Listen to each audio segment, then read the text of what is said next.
Bonsoir à tous et bienvenue sur Monaco Info pour cette première édition de la semaine. Au sommaire, aujourd'hui, le Monaco Business ouvre ses portes demain.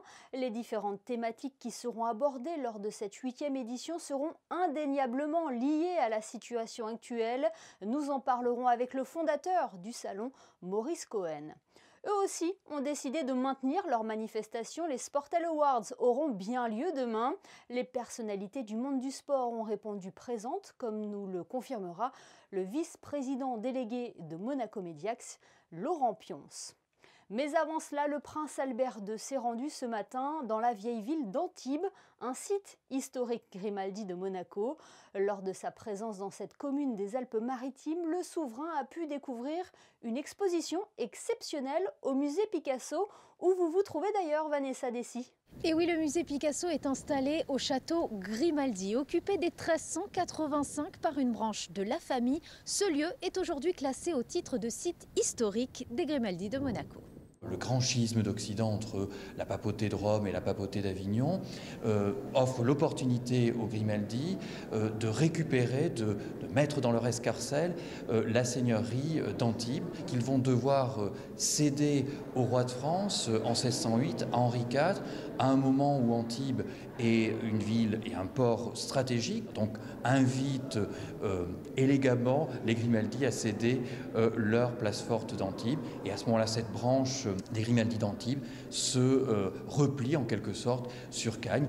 À l'occasion de cette visite officielle, une plaque signalétique des sites historiques Grimaldi de Monaco a été dévoilée à l'entrée de la ville. C'est vrai qu'il n'y avait jamais eu de visite officielle, même de la part de mes parents, donc depuis fort longtemps. Et donc c'était pas un oubli, mais c'était quelque chose qui me tenait à cœur de restituer aujourd'hui, et puis de pouvoir retracer l'histoire, puis de célébrer l'adhésion de la ville d'Antibes-Juan-les-Pins avec l'association des sites historiques Grimaldi de Monaco. En 1946, Pablo Picasso rencontre le conservateur du musée d'Antibes qui lui propose d'utiliser une partie du château en tant qu'atelier. Ce dernier travaille durant plusieurs semaines et réalise de nombreuses œuvres. Aujourd'hui, une importante exposition composée de 8 tableaux exceptionnels datant de 1906 à 1970 représente des portraits de famille durant un automne au château Grimaldi. C'est des œuvres dont il ne voulait pas forcément se séparer, et c'est des œuvres qui avaient certainement une importance un peu particulière pour lui, pour des raisons biographiques, pour des raisons artistiques. Et un accrochage rendu possible grâce à la collaboration du Musée national Picasso Paris. Ces peintures permettront de dévoiler des œuvres rares puisqu'elles sont restées dans les collections de l'artiste jusqu'à sa mort. Pablo Picasso, portrait de famille, une exposition ouverte au public jusqu'au 17 janvier prochain. Merci Vanessa. Retour en principauté, il fait partie des salons qui ont réussi à se maintenir. Le Monaco Business a lieu demain à l'auditorium René III, un rendez-vous dédié aux entreprises monégasques. Bonsoir Maurice Cohen. Oui, bonsoir. C'est une 8e édition un peu particulière cette année sous fond de crise sanitaire. Ah oui, c'est particulier. D'ailleurs, on est quand même très heureux d'être là parce qu'on est passé à travers les gouttes, on peut dire ça. Aujourd'hui, la manifestation est prête, les exposants sont en train d'aménager. Et voilà, et c'est un gros soulagement parce qu'à chaque moment, à chaque instant, on avait l'impression qu'on ne pourrait pas faire notre manifestation. On s'y est accroché, on n'a pas voulu la reporter, on n'a pas voulu l'annuler, on a été jusqu'au bout. Et je pense que c'est une bonne chose que cette manifestation puisse avoir lieu. Il y avait aussi une réelle volonté de le maintenir. On souhaitait la faire, on a dit on va jusqu'au bout et puis on verra bien. J'ai été encouragé par le conseiller de gouvernement, M. Jean Castellini, qui m'a beaucoup encouragé, Fred Genta aussi, donc tous les ingrédients étaient là, on a dit on y va et puis on verra bien. Alors cette édition va offrir aux participants la possibilité d'échanger sur une situation à laquelle personne ne s'attendait et puis apporter des solutions sur comment rebondir aussi. Oui, tout à fait. Il y a dans notre cycle de conférences là, qui dure donc toute la journée à partir de 8h30 demain matin, il y a beaucoup de conférences sur le Covid, le rebond des entreprises par rapport au Covid-19.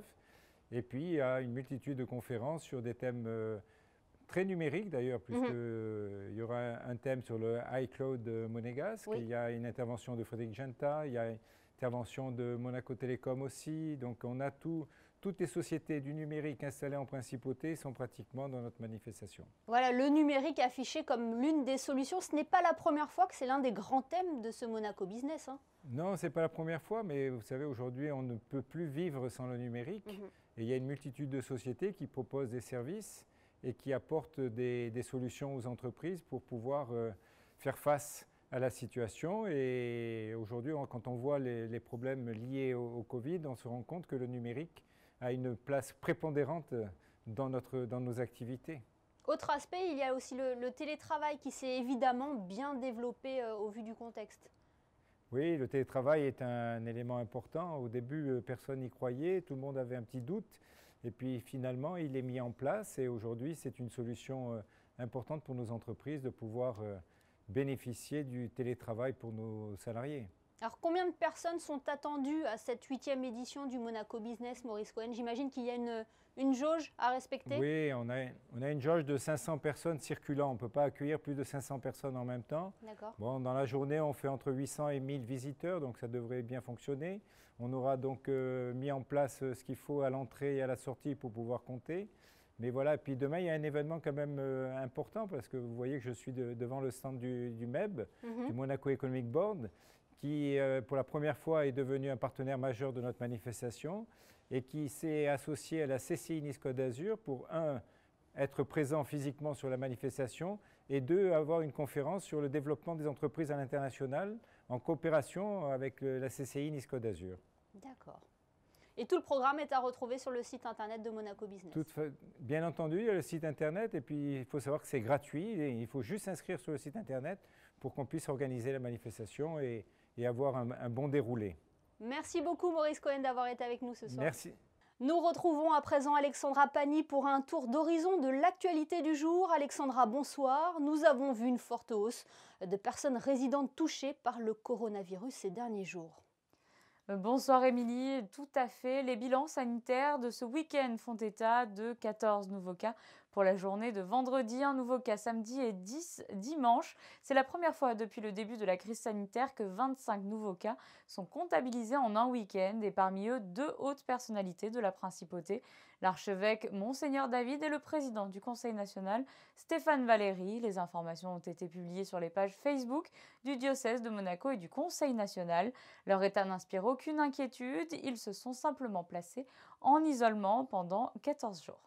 Un mot à présent sur cet engagement portant sur les boucles thalassothermiques. Exactement Émilie, et pour ceux qui ne connaîtraient pas cette technologie, les boucles thalassothermiques fonctionnent grâce à l'énergie de l'eau de mer. Monaco est l'un des premiers pays à avoir développé le système de pompe à chaleur en 1963. Aujourd'hui, on en compte plus de 80.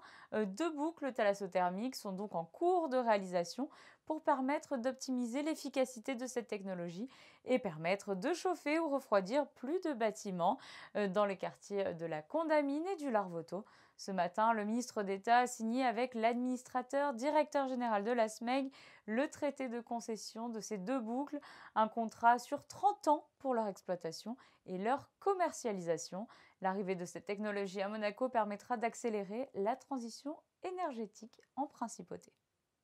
Et un peu plus de légèreté et de glamour, Alexandra, avec le défilé Céline.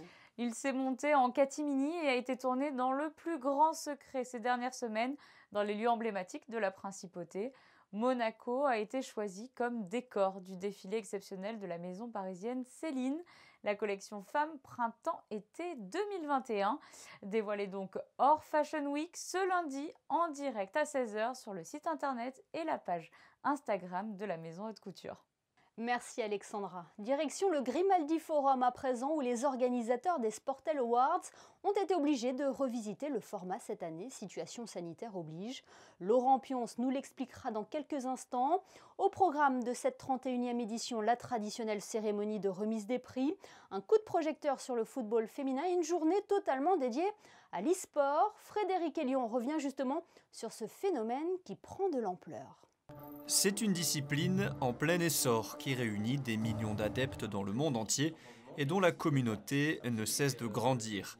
L'e-sport est en train de se faire une vraie place, de se professionnaliser avec de plus en plus de joueurs pros, de structures pour les encadrer et de compétitions prestigieuses où ils peuvent s'affronter. Depuis quelques années, les joueurs pros diffusent leurs parties en direct sur Internet, un phénomène qui s'est accentué pendant le confinement avec une véritable explosion en termes de visibilité et de fans. Monaco a pris le train en marche avec la création de la Fédération monégasque d'e-sport en 2017. Aujourd'hui, nous avons à peu près 150 membres qui sont au club, donc l'AS Monaco e-sport, la 21e section de l'AS Monaco e-sport.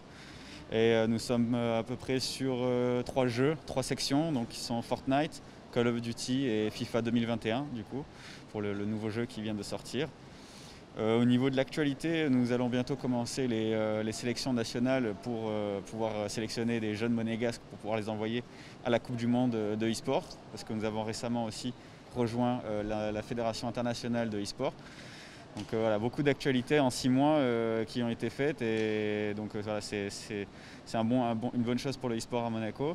Dans le cadre des Sportel Awards, une journée exclusivement dédiée au e-sport s'est déroulée ce lundi au Grimaldi Forum, avec tout d'abord la finale du tournoi TFT Monaco Invitational by Shones sur le jeu Teamfight Tactics, puis l'événement phare le soir, la finale de la Ligue française de League of Legends.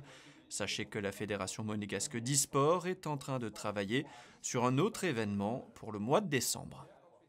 Voilà pour l'un des temps forts de ces Sportel Awards, un événement qui a réussi à se maintenir et ce malgré le contexte actuel. Bonsoir Laurent Pionce. Bonsoir. Vous vous êtes battu pour maintenir les Sportel Awards. Est-ce que cela a été compliqué? Oui, ça a été très compliqué. C'est pour ça que le terme se battre est tout à fait approprié. Ça a été très difficile, car comme vous pouvez vous en douter, on a une vision sur le lendemain. On ne peut même pas prévoir le mois d'après. Donc on a travaillé au jour le jour avec des stratégies qu'on a adaptées en fonction de l'évolution de cette crise sanitaire. Heureusement pour nous, la Principauté a mis en place des mesures plus souples qui nous ont permis aujourd'hui d'organiser cette 31e édition des Sportel Awards dans des conditions plus que favorables, avec un contenu très intéressant, un contenu certes moins international, moins européen que par le passé, pour toutes les raisons que l'on peut connaître, mais cela n'empêche pas une forte participation de sportifs de qualité, car nous avons également en France des champions du monde, des médaillés d'or aux Jeux Olympiques, et qui vont justement être mis à l'honneur pendant cette 31e édition des Sportel Awards mardi soir. Laurent Pionce, les mesures françaises vous ont amené aussi à avancer l'heure de la cérémonie. Elle aura lieu à 19h au Grimaldi Forum. Oui, effectivement, parce que bon, là, en fonction du couvre-feu, on ne voulait pas non plus priver un grand nombre du public qui vient des communes limitrophes de cette soirée. Donc on a préféré avancer à 19h, ce qui devrait leur permettre, puisque la soirée va durer à 1h, 1h15, de rentrer chez eux avant la mise en place du couvre-feu. Vous le disiez, de nombreuses personnalités attendues, un jury une nouvelle fois d'exception. Est-ce que ces grands noms du sport ont immédiatement répondu présent? Écoutez, c'est ce que je les ai remerciés très chaleureusement hier soir, car pour eux aussi, ce n'était pas facile de répondre positivement à une invitation, car dans la situation dans laquelle nous nous trouvons, ils se trouvent également eux dans la même situation, avec une incertitude du lendemain. On a eu un jury de qualité, on a une compétition de qualité, on a une participation de qualité. Donc ça prouve très clairement qu'aujourd'hui, on a envie que ça continue, on a envie de retrouver notre liberté, on a envie à nouveau de participer à des événements et je pense que c'est positif pour l'avenir. Les Sportel Awards récompensent les plus belles images du sport. Et vous, Laurent, si vous aviez une image à retenir cette année, ce serait laquelle? Écoutez, pourtant je suis quelqu'un de très très optimiste. Mais là, cette année, en termes d'image sportive, ce que je retiendrai plutôt, c'est l'annulation d'un grand nombre de compétitions internationales, dont les Jeux Olympiques, malheureusement. Les Jeux de Tokyo. Le report, parce qu'on ne peut pas parler d'annulation, on parle de report. Et il faudra aussi attendre en 2021 pour assister au Sportel Monaco. C'est un grand rendez-vous pour la télévision et le sport. Oui, on a dû malheureusement prendre la difficile décision de reporter le marché de Sportel à février 2021, en espérant qu'à ce moment-là, les conditions sanitaires nous permettront d'organiser cet événement dans des conditions correctes. Merci beaucoup Laurent Pionce d'avoir été avec nous ce soir. C'est moi, merci beaucoup. Et on reste pour ainsi dire dans le sport avec vous, Alexandra Pagny. On débute avec le résultat du match entre l'AS Monaco et l'Olympique Lyonnais. Oui, Émilie, et l'on peut dire que l'AS Monaco a pris une douche froide hier à Lyon en clôture de la 8e journée de Ligue 1. Après cette 3e défaite, les Monégasques descendent à la 12e place. Prochain rendez-vous à domicile, dimanche 1er novembre. Ils recevront les Girondins de Bordeaux. Le pilote monégasque Charles Leclerc a lui réussi à sortir son épingle du jeu ce week-end à Portimao. Malgré une période compliquée pour l'écurie Ferrari, les deux pilotes ont réussi à rentrer dans les points ce dimanche au Grand Prix du Portugal. Charles Leclerc conserve sa place de départ en terminant à la 4e position. Le Monégasque est actuellement 5e du classement des pilotes. Dimanche prochain, les coureurs regagneront l'Italie pour le circuit d'Émilie-Romagne. Et du nouveau, du côté de l'effectif de l'AS Monaco Basket, Alexandra. La Roca Team vient de signer un tout nouveau meneur, le Serbe Nikola Rebic, un jeune joueur intelligent et qui a déjà de l'expérience puisqu'il est passé par l'Étoile Rouge, l'Espagne, la Russie ou encore le Monténégro. Je vous propose d'écouter sa réaction. I'm just like few hours in Monaco, so for me everything is new. I heard a lot of great stories about the club with the history and everything. And I can say just I'm so exciting to be the part of the Monaco team. Our goals for sure to win every game, every possible game, to give 100% on every game, do our the best and do what the coach wants from us. Et je vous rappelle, Émilie, que le prochain match de la Roca Team se déroulera à domicile mercredi à 18h. Les joueurs de Coach Z recevront le Lokomotiv Kuban Krasnodar, un match qui compte pour la phase de poule d'Eurocup. Merci pour ce point complet sur l'actualité sportive. On passe à la météo. Avez-vous de bonnes nouvelles à nous annoncer concernant la journée de mardi ? Oui, Émilie, une météo bien plus clémente que ces derniers jours, rassurez-vous. Le ciel sera dégagé sur l'ensemble de la journée. Les températures seront tout de même encore un peu fraîches, avec 10 degrés pour la matinée et 15 degrés au plus chaud dans l'après-midi. Le 27 octobre, n'oubliez pas de fêter les Emeline. Merci Alexandra et merci à vous de nous être fidèles chaque soir sur Monaco Info. Demain, nous reviendrons sur le concert d'exception de deux gloires mondiales de la musique classique, Martha Argerich et Charles Dutoit. En attendant, voici un avant-goût avec les photos de Stéphane Dana. À demain pour une nouvelle édition sur Monaco Info.